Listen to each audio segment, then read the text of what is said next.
What's up guys, welcome back to another episode of All Saying channel. This will be another video about how to start detailing business. In this video what I'm going to do is I'm going to show you list of types of products that you need to perform all the detailing stages. Of course, I imagine at the start you might be very confused which products to pick, especially the types of products at the start. Then once you find that you need this or that type of product, you might find it very hard to pick the brands that you want to pick the products from. Of course, I'm not able to recommend you products that they will work 100% for you. I will show you products that they work for me. How did I find those products? Overall, that's years of testing. At the start, when I started detailing, I was buying and trying different products to see which one does the job for me the best way. And over the years, I have selection of products that we use most of the time for our services. So I'm gonna divide the video into 4 sections.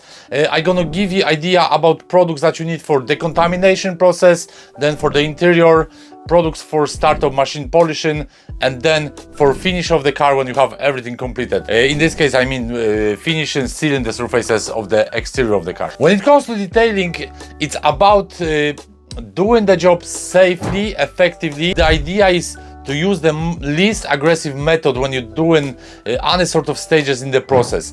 Also, that applies to the products. So when it comes to deep clean of the surfaces, it's good to have products with really good cleaning abilities. Then when it comes to maintenance, it's good to have sort of pH neutral products, so the products are safe for the protection that you might apply on the car. Also, the products that you might have for maintenance might come very handy when you get a job to do on sort of newish car, newer enough car, or well looked after car, and there's no need for using strong products. So basically, the idea of the least aggressive method should be applied all the time when you're doing services. So let's start from the decontamination process, which is basically deep clean of the exterior of the car that you need to do before machine polishing.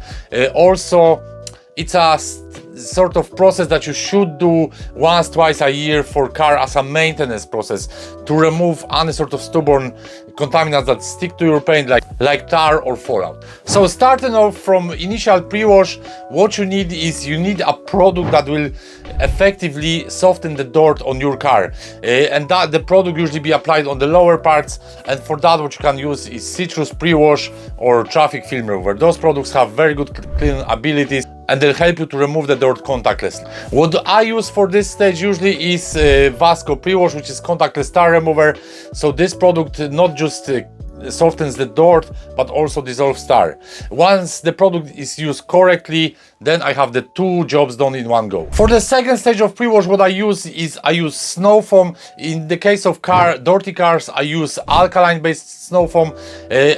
Generally, I want to pick product that has good cleaning abilities but is safe for the surfaces of the car. If you use extremely strong, let's say traffic film remover, you might cause some reactions, especially on cars that have this sort of chrome trim around the windows. So in the case of that step, you need product that has good cleaning power but is also safe for the surfaces. The third step will be contact wash. So obviously you need car shampoo for that. What is the difference between car shampoo and the foam? Both make a foam. However, the car shampoo gives you sort of good lubrication for your meat, so you're sort of minimizing causing any marks on the paint. Good shampoo should create also decent enough foam. It should also have some cleaning power, and also the car shampoo should rinse off easily. In the next step, in the case of if you're not using contactless tar remover and you can't remove tar, in the fourth step you need to remove tar from lower parts of the car. So in that case you need to dry the car and work panel or 2 panels at the time and remove the tar with the microfiber cloth. Another product that you need to perform the contamination process is fallout remover. A lot of people use fallout removers as a wheel cleaners, which is sort of not the best practice if you're missing the rest of the car. Brake dust doesn't stop just on the wheels, it goes into there while you're braking, so you will have amount of brake dust on your paint as well. And fallout removers, the idea of fallout removers is to use them on the paint. They might smell bad, however, any good quality fallout remover should be pH neutral, should be safe for the paintwork. And the last step of the preparation process is clay barring. So obviously you need clay bar for that, and you need clay lubricant. You can buy dedicated clay lubricants, but you also can make your own by mixing any decent quality car shampoo with the ratio 1 to 10. That solution will be good enough to perform clay bar. Also, when you prep in the car, you can't forget about the wheels. So for wheels, ideally, if you have couple types of wheel cleaners, the reason of that is like one wheel cleaner might not be able to deal with all the tasks that you might come across. Also, you have to consider types of the wheels that you clean in. So if you have delicate wheels, you need to use one type of product. If you have standard wheels like powder coated or painted, then you can use different sort of wheel cleaners, stronger ones.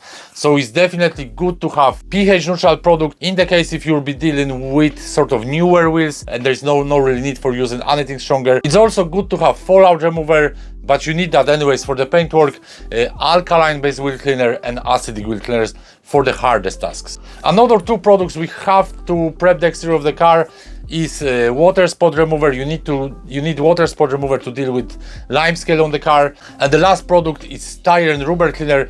The product is not just handy for the tires, but also for any other rubber surfaces like rubber mats, but also for very dirty rubber floors in vans. So when it comes to the selection of these products you need to perform the decontamination process. You can get pH neutral snow foam. So if you will be dealing with very clean car with protection on the paintwork, then rather than using alkaline based snow foam, use the pH neutral. So what sort of products do you need for interior? When it comes to interior, we also approach it the same way. If we get newer cars, we use sort of weaker products. If we get really dirty car, then mainly we use concentrate and we dilute the concentrate to the strength that we need. So the first product you definitely need is all-purpose cleaner. You might find it on online shops as a APC, stands for all-purpose cleaner. Most of these products they come in concentrate. So before you use this product, make sure you read the label, check the dilution ratio for that product. Also for cleaning the interior, we use ready-to-use interior cleaners. For newer cars, we even use interior quick detailers. The difference in all these products, all-purpose cleaner, interior cleaner, ready-to-use, and interior quick detailer, is basically the strength of them. So for the newer cars or cars in extremely good condition, we use ready-to-use interior cleaners, or we use interior quick detailers. Another product that you definitely need is fabric cleaner, and in most of cases those products also come as a concentrate. You dilute them to the strength that you require. You use them from a spray bottle. Some people use them from their extraction machine, but this is sort of very bad practice, because once you clean the seats with strong chemical and you rinse off those seats to remove the dirt with the same chemical, you basically leave in very high pH in the seat, and in results that seat will be attracting the dirt much quicker. The way we do it, and we get really good feedback from customers, is we use stain remover from spray bottle, then we use our rinsing solution from the extractor, which basically neutralizes the pH of the stain remover in the seat. So the rinsing solution is another product well worth having. Of course, you need glass cleaner to clean the glass inside the car, and another product that you need is interior dressing. Once you finish cleaning all the interior plastics, it's very nice touch when you apply nice interior dressing. Some people like shiny finish, some people like matte finish. Personally, I prefer the matte sort of satin finish. The reason of that is, if you look at any brand new car, you're never gonna see shiny finish on the plastics inside that car. Shiny finish sort of, to me, looks a little bit cheap. And also when it comes to the interior, you might need products for cleaning and treating the leather. So definitely it's worth having good quality leather cleaner. I don't recommend you to use all-purpose cleaner for cleaning the leather, even though lots of people do that, especially the cheaper establishments. But using all-purpose cleaners is very harmful for the leather. Sometimes it happens that people come to us with issues that some cheap valeting place clean their car and destroy the leather, so we have to fix it with our leather restoration. So definitely a good leather cleaner is another important position. When it comes to treating the leather, A lot of people go this way, that they clean the leather and they use conditioner on every sort of leather. These days a lot of cars have artificial leather. For artificial leather, what you should use is protector. This type of products, what they do, they create sort of tiny barrier against the dirt. Of course, it doesn't mean that the seats won't get dirty, but it will be much easier to clean. And this type of product is strongly recommended for artificial leather, also for newer leather that is up to 3 years old. Typical conditioners that you come across in most places, the conditioner is designed to restore features of the leather, like the softness, and to add moisture and some oils into the leather. And the way conditioner works is needs to be absorbed by the leather, so it will only work on real leather, and it does work well on older leather. For new leather, there's no really need for conditioners. When it comes to polishing, of course, you could spend fortune on compounds, pads, etc. However, for the start, once you get sort of 3 compounds from decent brand, that will be good enough start for you. So basically, you need heavy coat compound, medium compound, and finishing compound. And it's not that you need those 3 compounds because you need to perform the 3 paint stain correction every time, but basically, heavy coating compound allows you to remove deeper imperfections, medium compound allows you to remove sort of medium imperfections, and fine compound is sort of compound that removes minor imperfections. So when you polishing, you need to adjust the strength of your polishing combination to the imperfections that you want to remove. Also, it's a good idea to have some sort of all-in-one polish. Those products are designed to sort of freshen up the paintwork. If you don't really have much time, you can do some sort of improvement. Obviously, you won't be able to correct the paint with that, but you can make improvement on the paintwork without spending long hours with the paint. Of course, you need selection of polishing pads. Ideally, if you have at least 2-3 pads of the same gradation, this will improve effectivity and efficiency of your work. Of course, when it comes to polishing, don't forget about getting panel wipe. Panel wipe is a product that removes all residue of the compounds. Dry wipe is not enough to be able to check the result that you achieved.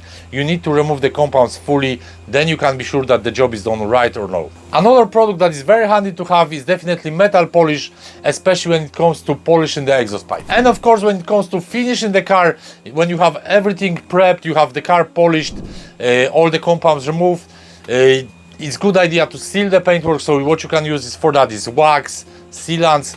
Also, once you get some experience, you could look into ceramic coatings. At the start, of course, I would recommend you to start from entry-level ceramic coatings. This way you'll be able to learn how to apply ceramic coatings without putting yourself under huge stress and huge costs if something goes wrong.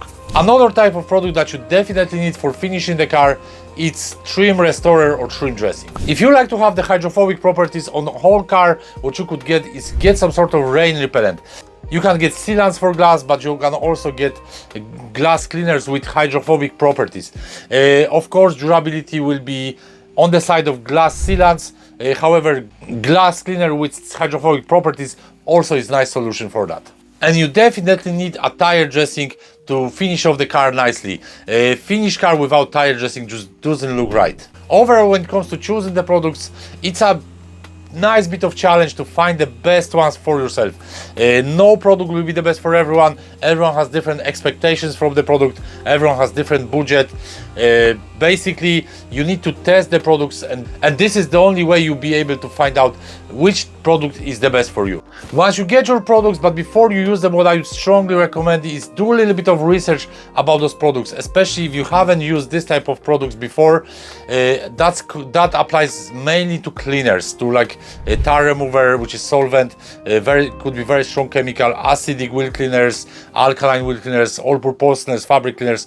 Read the label at the back. Maybe also try to find information on internet how to approach those type of products. Make sure you use the right dilution.